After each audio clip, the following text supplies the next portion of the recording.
Hi, everybody. Welcome back to our Facebook Live. I am so excited to be here today with Jess. It's a great way to cap off the week. We have a lot of exciting things to talk today. So I'm going to pass it off to Jess to give some reminders and to just run over the agenda and what we're going to go over today. Jess? Awesome. Thanks, Jenny. I am super excited for today as well. This is one of my favorite times of the month. I might be biased, um, but we are going to be chatting through going back to school as an adult today. So if there's anybody that you think would benefit from this conversation, feel free to tag them in the comments or share this video with them. Just remember that the comments are public, so don't put any of your personal information down in the comments. If you're a current learner with us, you can visit your learner center to get help. Or if you have any questions about our programs, you're not a current student with us, but you're thinking about enrolling, and you want to chat through anything else, you can give us a call at admissions at 1-888-427-6500. And our agenda today, we are going to be covering, can you go back to school as an adult? Spoiler alert, you can. What do you need to know about going to back to school as an adult, and study tips for adult learners? So jumping right into our conversation, Jenny, the question on everybody's mind, can you go back to school as an adult? Yes, you definitely can go back to school as an adult. There is no age limit when it comes to learning new things. As an adult, you may be nervous about going back to school, especially if it's been a while since you've been in a classroom or even opened up a book that might not be about your favorite characters. It could be 5 years, 10 years. We definitely understand the nerves. You're probably thinking kids who are under 18 sitting in a classroom, but you definitely can do it as an adult. There's lots of benefits of learning when you're an adult, so you definitely can go back to school. For example, for college, there are no age limits to who can enroll in college courses, so you don't have to worry about being too old to get into school. Everyone who enrolls definitely has a reason and they're willing to show up. So you shouldn't feel too old as you're going to be surrounded by like minded individuals. In the case of high school, if you never had a chance to finish your high school diploma, you may worry that you can't get it as an adult. In some cases, you can run into roadblocks. Usually, traditional high schools will not enroll students who are 21 and over to finish their diploma, which is why many people end up going through the GED route. But with the case like Penn Foster High School, there is no age cap onto who can enroll and finish high school. We have many students who are in their 40s, even 50s. There really is a big, wide range of students in our programs, and they're all there for a reason. So you shouldn't feel too nervous about going back to school as an adult because there will be a lot of people who are in a similar situation as you. So, to answer the big question that everybody tends to ask, yes, you can go back to school as an adult. So, with that being said, there are a lot of nerves and tips that can go with it. So, Jess, can you talk about what you need to know about going back to school as an adult? Because you're not going to be sitting in a classroom with 17-year-olds.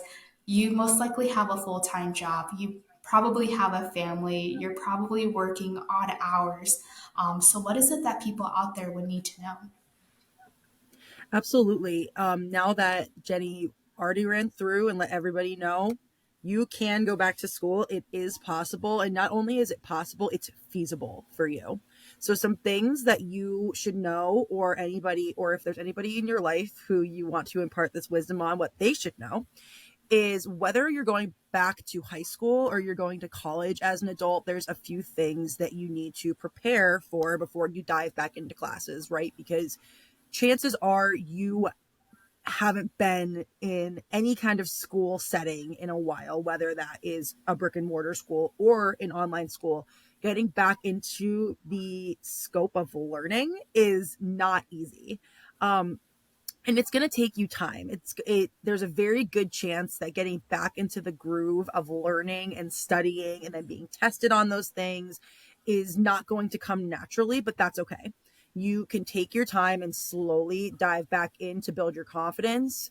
So if you're enrolled in a self-paced program like we have at Penn Foster, that allows you to decide how fast you get through your studies. So if you start and you only do one lesson a week to get yourself back into that groove, that's great. You're working, you're progressing, but then as you become more comfortable, you can up that to 2 lessons a week or 3 even, and start working at whatever pace works for you.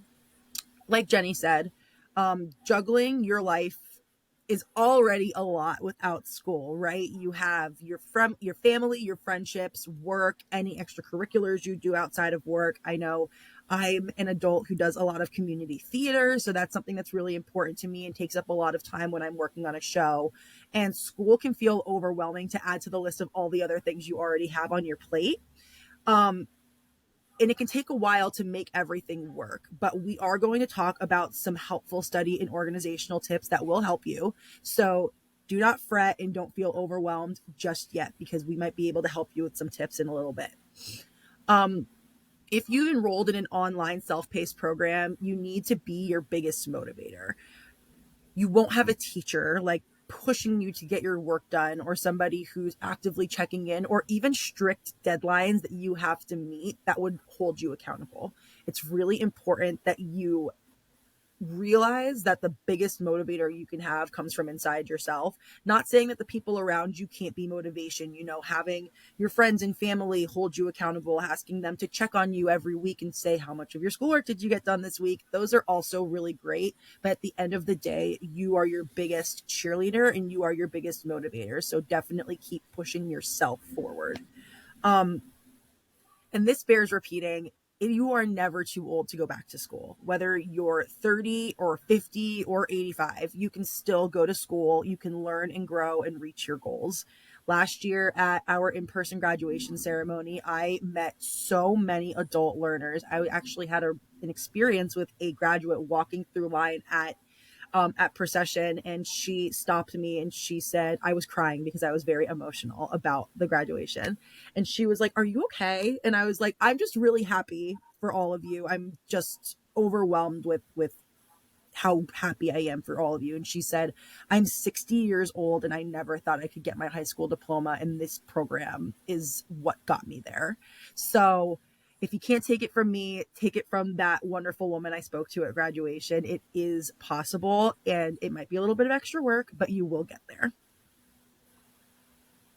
I love that story that you shared about meeting other grads in person, because it is true. There are a lot of cases where we do see these adult learners who do have full time jobs, who are of that age range, who are accomplishing their goals. So it's always nice to get those little stories, whether it be in person or even on social media. We read all of your comments, we get those DMs, we see the pictures. And for those of you who did graduate and go through Penn Foster, we are definitely so happy for you. But for those of you who are interested, it is definitely a possibility. There are others out there who have done it, who have been in your position. So it's really important to just sit down, like Jess said, and take that time and think about your goals. But with that being said, other tips, we definitely have a bunch in how you could succeed. And one of them is to set clear expectations for yourselves. As you start going back to school, make sure you dive in with clear expectations for yourself. That means things like setting goals, whether it be large or small. Having at least a basic idea of what is it that you want to accomplish and when. Really, but give yourself a little bit of grace, especially if you haven't been in that setting where you need to focus and learn new concepts. Like Jess mentioned, a lot of you guys are working, you have family, you have friends, you have extracurriculars, passion projects. How is it that you're going to fit in time to really learn? So set those expectations for yourself. Figure out how much time you need to study and do classwork each week, each month. Whether you only have 2 hours within a day or 15 minutes, you could have an hour lunch break. Maybe spend 15 minutes of that just going over material. If you wind down your day with a book, or if you're mindlessly scrolling on TikTok, why not set that time aside and dedicate it to your program? Really, every little bit of time helps. So don't feel discouraged if you can only carve out a tiny bit of time. There are a lot of learners out there who only have so much time and they progress on their own pace, which is why Penn Foster is so great because it's flexible and it's for you and it's built around your time and your life. Um, so don't be discouraged if you're not progressing as fast as you'd like. But really, that's the benefit of online school. You can make it work for yourself and your schedule and really fit it into your life. Jess, what other tips do you have for people who are interested in going back to school as an adult? Yeah, we have a big list for you guys. So definitely, if you have a notebook and pen or you're writing these down in your notes, one big piece that might feel like it's not important, but it is remembering your end goal and why you decided to do this. So, like Jenny mentioned before, every single person who decides to go back to school has a why, whether that is to get a better paying job, to do something that will make your kids proud, um, to check a personal goal off of your bucket list. The reasons are endless, and whatever your reason is, it's 100% valid. Um, you will have days that are harder than others. You will have lessons that confuse you. And you'll probably have exam grades that don't meet your expectations, but always remembering what your why is will bring you back to pushing yourself to be your best self and not letting those things discourage you. One tip I have would be to write this goal down and post it somewhere where you study often so that you can have a tangible reminder about why you're studying and it can ground you in those moments where it all just feels impossible. That is a great tip. I love how you mentioned it grounding yourself because people sometimes are visual learners and they need to see it. So that's a great tip. Thank you, Jess. I would also Absolutely. mention to get support from family or friends or even a partner. Having a support system is really important in your life and it can go a long way in keeping yourself motivated and on track and accountable. Jess, you mentioned earlier having a cheerleader in your life, and when you're enrolled in a self paced program, it can be easy to let things slide or get out of the habit of studying when you have so much going on. It is self paced, but you definitely have to stay on track. And having that supportive family member or friend or even a partner who's like, hey, I noticed you haven't been logging in and learning or taking the time to study. Maybe you should do that. So really rely on somebody to just keep yourself on track and stay motivated. If you have friends, why not do a little cafe date? You guys could grab coffee, do that time to just catch up and do work. They could be working on their side projects and you could be studying. Really lean on your support system because they can really motivate and push you when you're slacking. So don't think of it as going into it alone, but really there's other people on the sidelines who can just help and push you at the end of the day. That is so important. I think that having yourself as your biggest motivator, it should be number one. But underneath that, very closely, are people in your life who can hold you accountable. So use them. They want to help you, they want to see you succeed. And if they can be a part of your success, then all the better.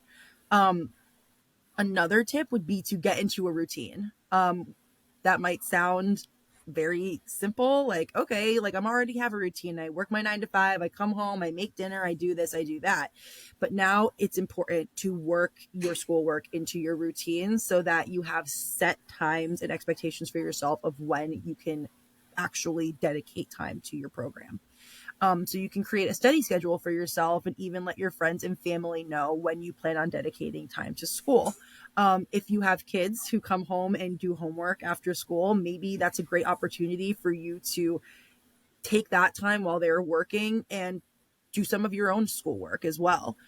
And letting your friends and family know when you plan to be dedicated to your schoolwork will help them, either pull back on text messages or phone calls or just give you the space to really focus on your goal, which is obviously finishing your program. Your friends and family understand that that would be your time to get your work done. So just keep them in the loop with what you're doing, use them to help you create that schedule, create that routine, and stick to it. But also make sure you give yourself grace if it comes to a certain day where your routine breaks, something happens. That's the beauty of a self-paced program is you set the routine, you're setting the schedule. So if you end up not being able to dedicate that time you normally use to school, it's no big deal. You make it up next week or you don't. But trying to commit to that routine is really important and instrumental in your success. So that was one of our big tips. That's a great tip. People really take for granted a helpful routine because you do it for work, you do it when you meet family and friends. So why not for yourself when it comes to completing your program? Those were all great tips. Thank you so much, Jess. I hope you guys are all out there taking notes in your little notepad, as Jess mentioned, because they're all super helpful. But with helpful tips, you definitely need to build good habits because we're giving them to you guys, but it's up to you guys to really implement them and do it in your routine.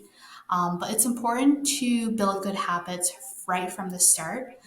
Studies say that on an average, it can take about 66 days for a habit to form. And that's kind of crazy when you think about it 66 days. And imagine if you're taking 10 days and breaking it, you're basically restarting your little good habit there. So the sooner you start building these habits, the better. Some good habits include using the time you dedicated to study. Studying at the same time each day can be helpful if you're able to do that. So, like Jess mentioned, if you have children and they're studying, maybe use that time too to catch up on your homework and study. Getting rid of or avoiding distractions while studying. If you're glued to your phone, like I mentioned, TikTok, who doesn't love to mindlessly scroll during your downtime? Maybe set that aside a time and really break that bad habit of yours and use it to study and open that book that you've been waiting to learn more from. Also, not taking days off just because you aren't feeling it. We all have days where we just can't get things done, and that's totally okay. As we mentioned, give yourself a little bit of grace. But really take that time and really reassess that. Sometimes you might not need that time off. You might need to just sit down and do it because once you do take that time off, it'll turn into a big snowball. I'm sure we've all had those days where we skip the gym and then we skip again, and then turns out 2 weeks later, you haven't been in there working out. So don't make it a bad habit. Try to stick to it as much as possible so that you're doing good things and it'll become a big part of your routine. Jess, what other good habits do you have that you like to use, or any other things that you would like to tell our potential learners out there? Absolutely. I think that another big tip is taking notes. And when I say taking notes, I don't mean you have to physically have a notepad and writing things down because personally, I have really bad handwriting. So anytime I physically write things down, it looks like chicken scratch to me. I end up not even utilizing it. So taking notes and reviewing your notes regularly, especially a few days before you decide to take an exam on a lesson, is huge. And that doesn't have to be physical written out notes and note cards. You can have a doc on your computer where you type out the important points as you're going through your lesson. And then when you go back to review, you have that written out, typed out in a bulleted list, however that works for you. Using technology to your advantage because you're doing an online program, if you're doing a program with Penn Foster, is huge. So don't think that you need to go get a special notebook to take these notes or do anything like that. Use your technology to your advantage and note take and review the way that worked best for you. Um, Taking breaks is really important. Like Jenny said before, you might have 2 hours to dedicate to your program. You might have 15 minutes, but if you do have those 2 hours, not staring at a computer screen for 2 hours straight is probably your best bet. Um, you want to keep your momentum, but it's also important to give your brain a break from taking in new information, especially when you're first starting, because you're not going to retain information as easily as you used to when you were going to school every day. Um, but it's definitely important to give your brain a break from retaining and giving your eyes a break from looking at screens. So every hour, give yourself 15 minutes to look away, to eat a snack, to have some brain food, and to just give yourself that moment to recenter and say, okay, in this last 45 minutes, I did this much. That was great. Now, when I get back, I'm going to do that exact same amount for the next 45 minutes and then take my next break. And then that being said, having a dedicated study space is really, really a great thing if you can do so. Um, if you can set up a dedicated study area in your home that's just for studying, you know that when you're in that area, it's not, your opportunity to sit and scroll on TikTok. It's not your opportunity to kind of just like twiddle your thumbs. This is where I study, and when I'm here to work. Um, Studying in bed can lead to a lack of productivity or on the couch. So get somewhere where you can sit up straight, have a nice chair, a desk if possible. And if all of this isn't possible in your home, your local library is a great, great, great resource for somewhere to go where you can be in the quiet. You take your laptop and you just really focus in. So having that dedicated study space is really great, whether that's inside of your house or somewhere else. I love how you mentioned the library. I think a lot of people forget that you literally can walk into your local library and just sit there because it's already quiet. It's the perfect setting. Yes. You're surrounded by people who are also learning and taking the time to read other things. So that's a great place to do it. Thank you for sharing, Jess.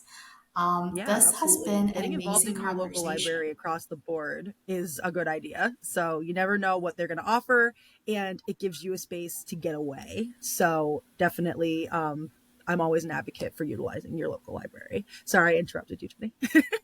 No, you're good. Yeah, the library is great. Definitely helpful if you're a working mom or dad and you need a little time away from your family, or if a lot of your friends and family tend to bother you, set that time aside. Like you mentioned, tell your family and friends, hey, I'm not available during this time, and maybe take that time to drive yourself to the library. Why not? Take yourself on a little study date. It's always great. But yeah, thank you so much, Jess, for all these helpful tips. We hope that you guys took a lot from this conversation. It's been a great one, especially this live. If you have any more questions or interested in Penn Foster, please check out our website. Or if you're a current learner, please reach out in your portal. Jess, could you end us off on a good note? Absolutely. It's a great way to end a week. I hope that this conversation was inspiring for some of you out there, even some students who are currently doing their program. Maybe some of these tips will help you progress even further. And that is our goal, is to just bring you guys the tools and tips and tricks you need to succeed, because we love to see you succeed. So thank you guys so much for this. Feel free to share this live with anybody who would be interested in this information. And until we meet again, have a great weekend and we'll talk to you guys soon. Bye. Bye, everyone.